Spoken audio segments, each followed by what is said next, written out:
Gift tune. আসসালামু আলাইকুম ওরহমতুল্লাহি ওবরাকাতুহ। সবাই কেমন আছেন? আশা করি সবাই ভালো আছেন।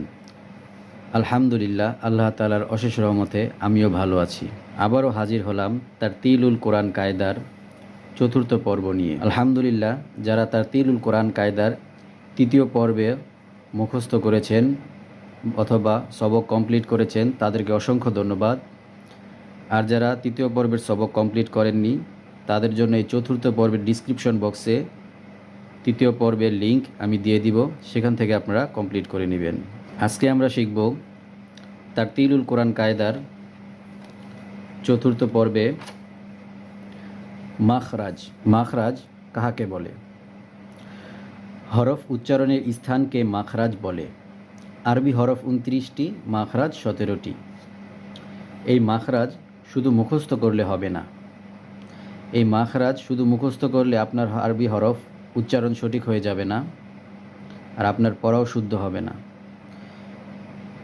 আপনার ঠিক করতে হবে যে হরফগুলো কোন জায়গা থেকে উচ্চারণ হয়, ঠিক তদ্রূপ ওইরকমভাবেই হরফগুলা উচ্চারণ করতে হবে, তাহলে আপনার পড়া সহি শুদ্ধ হবে ইনশাআল্লাহ।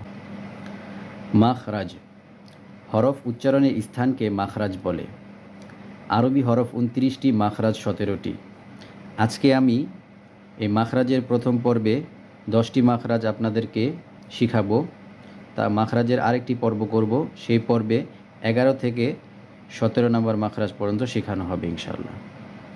যদি আমি একটি ভিডিওতেই সম্পূর্ণ মাখরাজ শিখাতে যাই, আপনাদের জন্য এই ভিডিওটি অনেক লং হয়ে যাবে, আপনাদের এমন আছে বুঝতেও কষ্ট হতে পারে।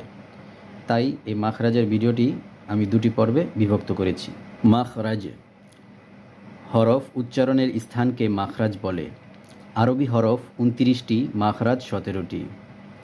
1 নাম্বার মাখরাজ, হলকের শুরু হইতে হামজা হা।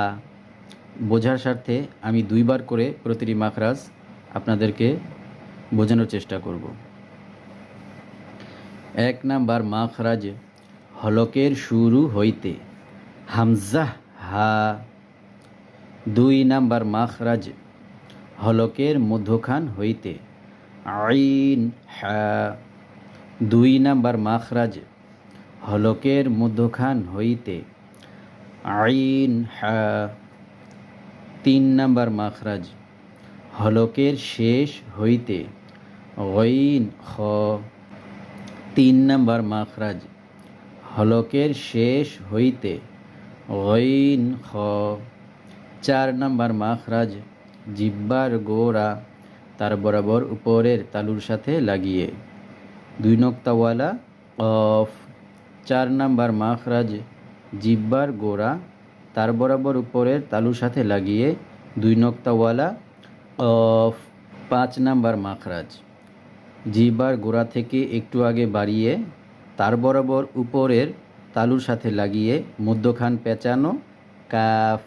5 নাম্বার মাখরাজ, জিহ্বার গোড়া থেকে একটু আগে বাড়িয়ে তার বরাবর উপরের তালুর সাথে লাগিয়ে মধ্যখান পেঁচানো কাফ।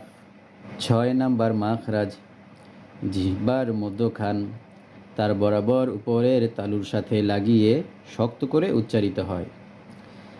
জিম শিন ইয়া। 6 নাম্বার মাখরাজ, জিহ্বার মধ্যখান তার বরাবর উপরের তালুর সাথে লাগিয়ে শক্ত করে উচ্চারিত হয়। জিম শিন ইয়া। 7 নাম্বার মাখরাজ, জিহ্বার গোড়ার কিনারা উপরের মারির দাঁতের গোড়ার সাথে লাগিয়ে বদ। 7 নাম্বার মাখরাজ, জিহ্বার গোড়ার কিনারা উপরের মারির দাঁতের গোড়ার সাথে লাগিয়ে বদ। 8 নাম্বার মাখরাজ, জিহ্বার আগার কিনারা সামনের উপরের দাঁতের মারির সাথে লাগিয়ে লাম। 8 নাম্বার মাখরাজ, জিহ্বার আগার কিনারা সামনের উপরের দাঁতের মারির সাথে লাগিয়ে লাম। 9 নাম্বার মাখরাজ জিহ্বার আগা, তার বরাবর উপরের তালুর সাথে লাগিয়ে নুন। 9 নাম্বার মাখরাজ জিহ্বার আগা, তার বরাবর উপরের তালুর সাথে লাগিয়ে নুন। 10 নাম্বার মাখরাজ জিহ্বার আগার পিঠ, তার বরাবর উপরের তালুর সাথে লাগিয়ে র। 10 নাম্বার মাখরাজ জিহ্বার আগার পিঠ, তার বরাবর উপরের তালুর সাথে লাগিয়ে র। ইনশাআল্লাহ আপনারা এই প্রতিটি হরফ যে স্থান থেকে উচ্চারণ করা হয় সেই স্থান থেকে উচ্চারণ করার চেষ্টা করবেন। ইনশাআল্লাহ আল্লাহ তাআলার অশেষ রহমতে আপনাদের উচ্চারণ সঠিক হয়ে যাবে ইনশাআল্লাহ। সবাই ভালো থাকবেন, সুস্থ থাকবেন। ইনশাআল্লাহ কথা হবে পরবর্তী কোনো পর্বে।